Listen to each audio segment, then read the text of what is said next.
Welcome back everyone to my Let's Play of Zelda 1. Right now we are in level 3, we just entered it.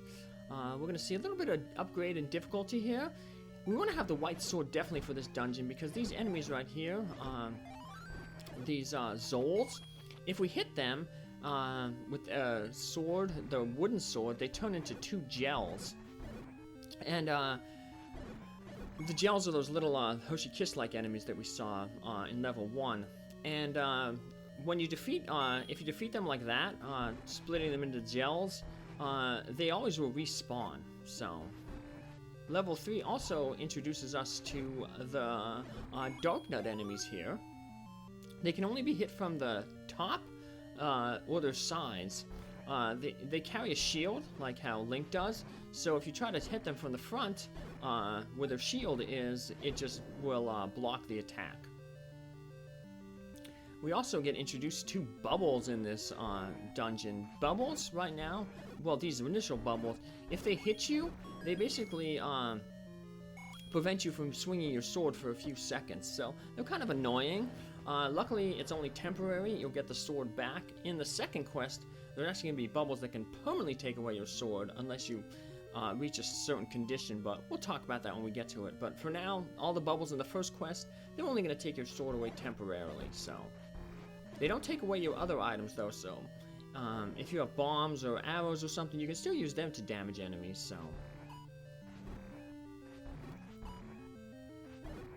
There we go. Bombs can take out these guys in one hit, which is good. However, the same thing applies. If you lay a bomb down and it goes off on the shield, it's not going to damage the Dark Nut. So, gotta be careful when you're placing your bombs.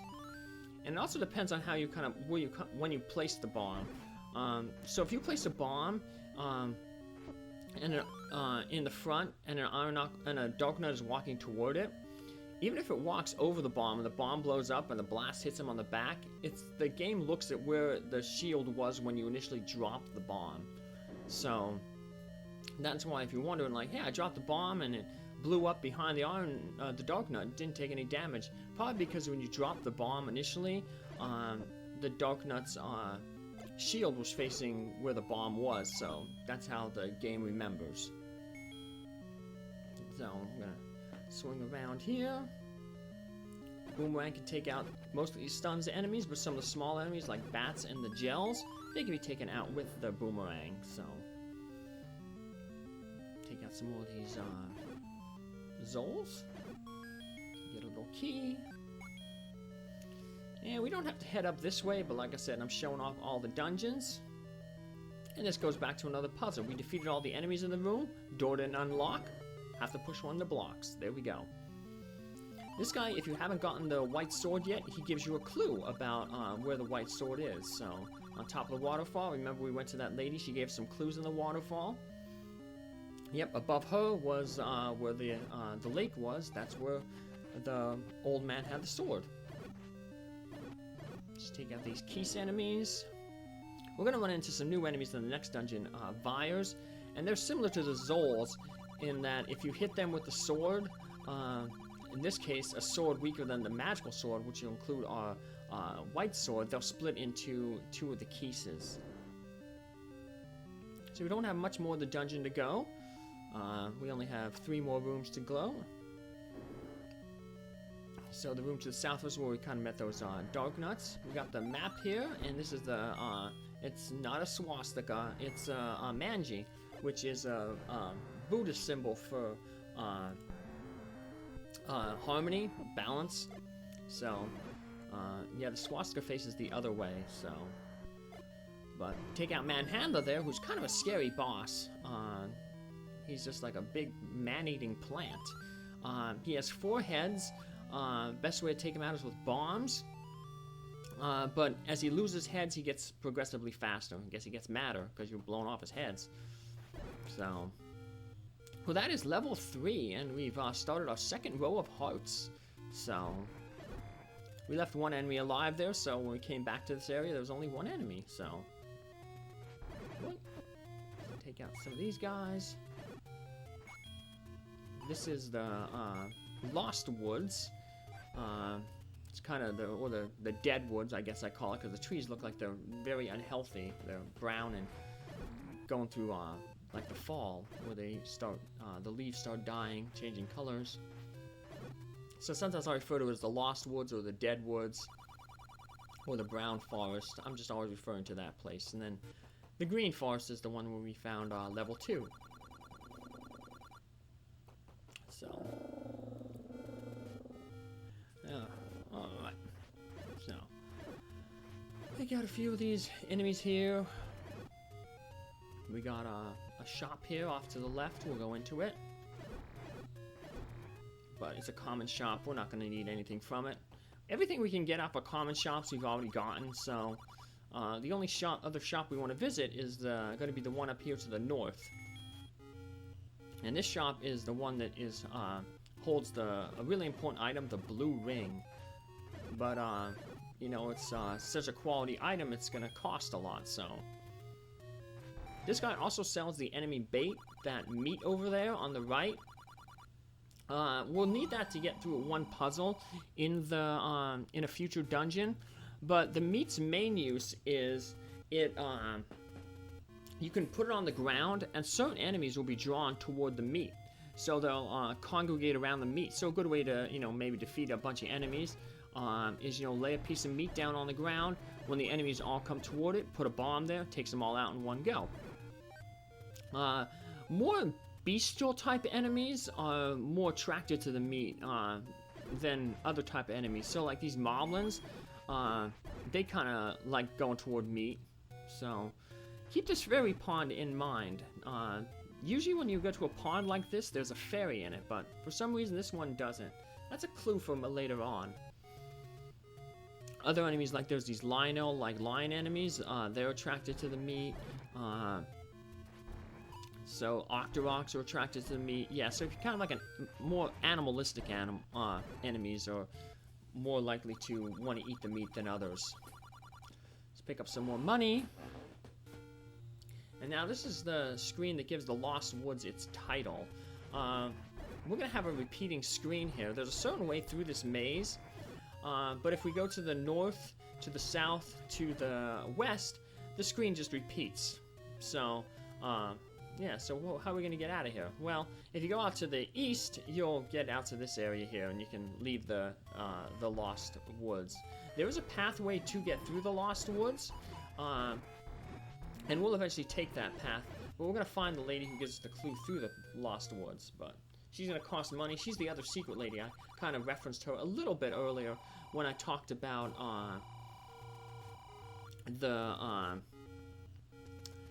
there's two women who give secrets when we went to the waterfall, so. And here's a fairy pond just for reference. So you normally have those like little lake there, and there's a fairy in there, and that refills all your life, so. She's nice, so. Well. Alright, well we got our 255 rupees. 255 rupees is the max amount of rupees that you can get in this game. Some future Zelda games you can get 999. Or 500, depending on maybe the size of your wallet. But in our case, this game we can only get 255. So, well, now we know what we can spend it on. We can spend it on that blue ring, and that's going to double our defensive capability. So enemies that took off 1 heart if they hit us will now only take off half. Enemies that took off half a heart, they'll have to hit us twice before they take off half of our hearts. So. Oh, we already saw the shop guy. I wasn't sure if I showed him off or not, but... And if you notice there, the shopkeepers will change their tunic to match your tunic. So, before they had they had green, now they're in blue. The same thing applies to Princess Zelda. Zelda, when you beat the game, she will wear the tunic, the color clothes that you have, so... Right now, if we beat the game and got Zelda, she'd be in a blue dress. If we beat her without getting any armor upgrades or any rings, she'd be in a green dress. So most people only see Zelda in the red dress, because most people are going to pick up all the items. So, got another merchant here. We don't need any of his goods. Yeah, this is the only Zelda game where you can buy keys. In future Zelda games, all the keys you need stay in the dungeon that you use. So like right now, we have 3 extra keys. We got an extra key in each of the dungeons, so we can technically use those keys, you know, in future dungeons. In other Zelda games, it ain't gonna work like that. So you can, if you leave a dungeon with a key, like you leave a Zelda 2 dungeon with 1 key, it's not gonna work in the next dungeon. So you can't hoard keys. So all the keys you need, you have to find them in the dungeon and use them in the dungeon that they come in. So we have a gambling guy here. This gambling guy is probably your best way to make money. And of course I lose money again. But since the gambling guy, when you restart the game, you always start at the beginning screen if you start on the overworld. And I lose money again. So in the second quest, when money is a little bit tighter, I'll show off kind of a cheat. What you do is you can press start on your controller, and then on the second player controller, hit up and A, and you can save your game or retry your game. And basically what you do is you go to that guy and you play the money-making game. And if you fail, you just start up and A and then retry the game, and you'll start on the starting screen, which is 1 screen over from that screen, and you can just try again without losing any money. If you win money, then you start up and A on controller 2, and then you hit save your game. Then when you restart the game, you'll have all the money that you won, so it's just an investment of time. You'll never lose money. So here, these Vires, when you hit them, they split into 2 Keese enemies. And now when we come back into this room, they'll all be there again. It doesn't count them as if you defeat a splitting enemy like that while causing them to split. It's not going to count as defeating them. So the only way we can truly defeat these Vires right now is with bombs. A bomb will destroy them entirely, but we don't have the luxury of, you know, using a whole bunch of bombs.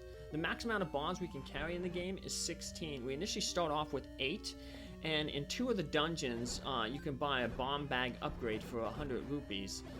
It'll increase the first time from 8 to 12, and then from 12 to 16. This dungeon, besides going with more splitting enemies, these are going to be the main enemies in the dungeon. They also introduced the dark rooms. Dark rooms, you can't see anything in them until you use a light source, such as the candle. Right now, the candles are only light source. Later on in the game, we'll get a magic wand. And then, if we have in conjunction with a magic book, we'll also be able to cause fire to light up dark rooms. But it's one of the reasons why I picked the candle early, because I knew I'd be coming into rooms that were dark, so. This dungeon is also going to introduce another new enemy, probably my most hated enemy in the entire game. So, we'll see it in the next room. There's our map. We'll pick that up later. Can't pick it up because there's all this water in the way. Now, right now, there's these little bands of water. They're blocking our way. If the room over to the left, there's a band blocking the north door. Well, how are we going to cross water? Well, we're going to cross water with the item that we're going to get in this dungeon. But in order to get that item, we're going to have to defeat all the enemies in this room, including these light-like enemies. And those are the enemies that I really hate. They look like a big stack of pancakes. And even though I like pancakes, I don't like these guys. They never drop anything, so it's not like you can get rupees, you can get hearts off of them. They're basically a wasteful enemy. And they take 5 hits with your white sword, 10 with the regular sword, 3 with a magical sword. So they take a lot of hits, you'll never get a reward off of them, and they're usually in rooms with bubbles. If a like grabs you, and if you're in it for a certain amount of time, it's going to eat your magical shield. So that's what makes them annoying. So we got the ladder there. The ladder allows us to cross 1 tile openings. So this little river here in the room, we can now cross it because it's only 1 tile wide. If it's more than 1 tile wide, you're not going to be able to cross it. But sometimes you can use those things because enemies can't step in the water either. So sometimes you can like hang out on in the water. It's really good for taking out like dark nuts. You can just hang out on your ladder over the water and just take out enemies in relative safety. So here's this room again. See the thing to the south of us? It's too wide, so we can't cross with our ladder. We can go to the right here instantly and get to the boss, but yeah, we're gonna show off the rest of the dungeon. So this dungeon, another new thing this dungeon introduces is it's going to introduce previous bosses as mini bosses.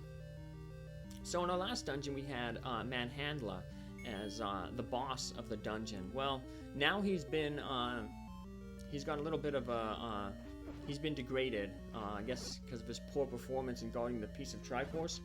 Yeah, now he's just going to be a mini-boss, so...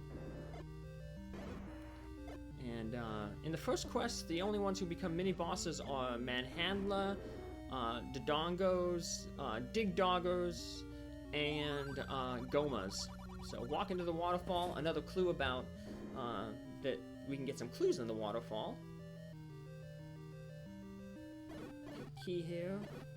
A key in a room full of keys. That's weird. But in the second quest, all the dungeon masters will be reused as mini bosses. So, annoying little trap room there. We got our map earlier there, level 4 here. It's often referred to as the snake, because it kind of looks like a curl-up snake there. So. Well, take out these keys. You can tell you're near a boss room because you can hear like a breathing in the background. It's like a hoo hoo. That's usually your indication that hey, you know, you're next to a boss. And our boss here is the Gleeok, a dragon. Gleeok, this one only has 2 heads. We'll eventually get to Gleeoks that have 4 heads. So yeah, they can be pretty painful. After you stab a head a certain amount of times, what ends up happening is the head will break off the body and will just float around the room. The head that floats around is invincible. It's just there to annoy you, deal damage, contact damage, or deal damage by breathing fire on you.